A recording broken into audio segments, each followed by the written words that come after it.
Hi folks, welcome back for another adventure. And what you're looking at is a true junkyard dog. This is from a junkyard down in Bethlehem, Pennsylvania.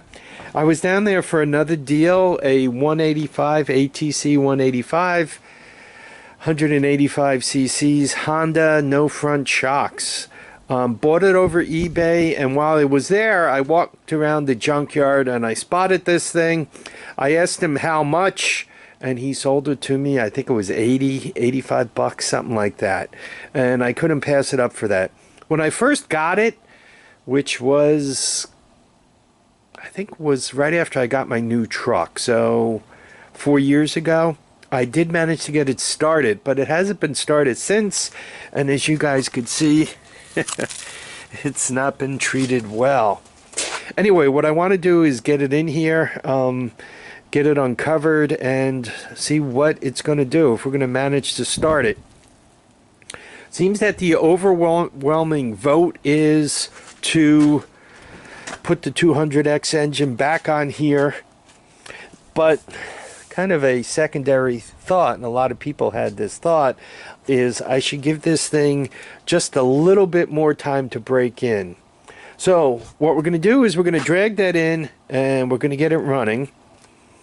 And for this guy, the engine is, I'm going to put a couple of bolts into it to make sure it stays on there, clean up the wiring a little bit, and I have to put a gas tank on it anyway. So maybe we're going to romp this a little bit, but this engine is not staying on here. Whether it's good or it's bad, I'm going to pull that engine off and we're going to turn it back into a 200X. So there'll be a few videos on this. Anyway, let's get back to the 200X and see if we can't make this run again. I don't know, does it look any better? I just blew it off with some compressed air, and I just wanted to take a look at it and figure out, quite honestly, if it's worth putting money into trying to get it started. And normally to that end, one of the first things you want to do is check the compression. And I think you guys heard that little pop as it pushes back. So it seems to have compression. I didn't squirt any oil or anything in there. And you guys could see the big precaution I took is I shoved something into the intake. But other than that, I really didn't do anything. The clutch lever does move. Stiff as heck. I should probably get some oil into that before I go too much further. Neutral does seem to go into gear and come out of gear. I really see no reason why we shouldn't go forward and try to get this thing started. So I'm going to put a carburetor onto it and see if it'll spark and start. Seems to have more than enough compression. I'm not going to do a compression check. The only thing that's a little scary is, I don't know if you guys could see this. This is the flange that goes on the beginning of the exhaust manifold. Looks like they snapped the exhaust off of it. So I hope I can get that flange out of the engine without damaging the head there. Interesting how they cut it up. They used, I don't know, Sawzall or something here. Then they used a hot wrench on the bottom. They did take the shock out of it. Looks like they unbolted the shock, but they cut off the reservoir. So I'm not sure if they took it because they wanted the rear end out of it, or if it was cut up because somebody decided that, you know, these Honda three-wheelers are dangerous. I'm not sure why it was cut. Once again, it's a junkyard dog. They don't always come with stories. I did check the oil, and we're talking, there is oil in it, but boy, that's some ugly oil. It almost looks like one should put diesel fuel or kerosene in it and spend some time shaking it up, try to see how much bad news one could get out of there. Alright, I'm gonna do some more work. We'll be back. So one last thing I want to do with this thing before I pull the engine off is I want to get it started. So I got my portable CDI box on there. I put gas in the carburetor. I checked the oil. All that is good. So let's see what it wants to do. It's much warmer today, right? I mean, there's a cold start. It's much warmer today, so hopefully it'll show me some luck. Where could I put this camera? Let's put it on the tire.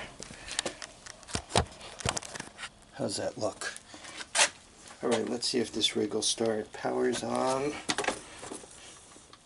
Compression stroke. Starting fluid.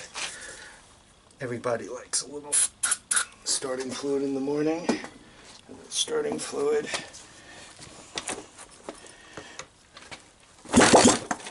Almost. If I wasn't falling.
Let it run itself out of gas.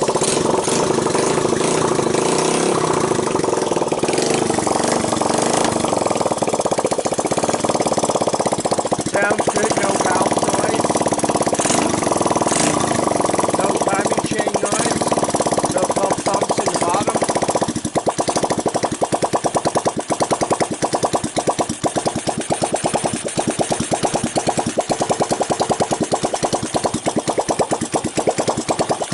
No bad sounds.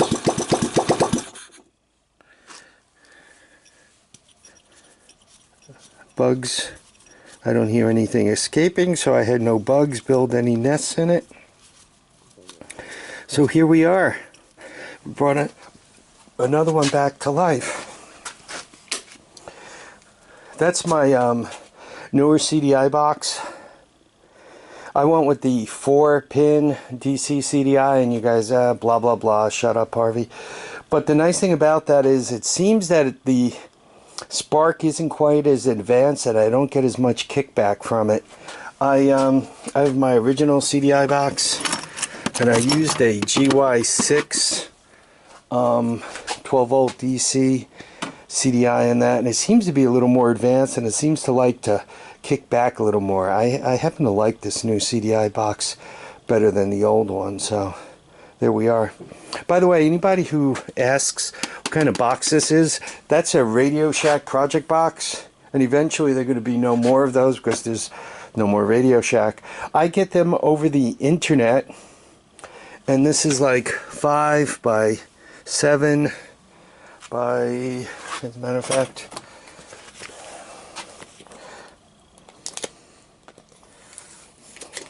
it happens to be the perfect size for them. So it says 4 by 2. by 6 is what this thing measures up to. So 4 by 2 by 6. Perfect size for these things. Anyway, I want to thank everybody for dropping by to watch this video. Please remember to keep your feet down, your heads up, and get out there and enjoy each and every day. Bye now.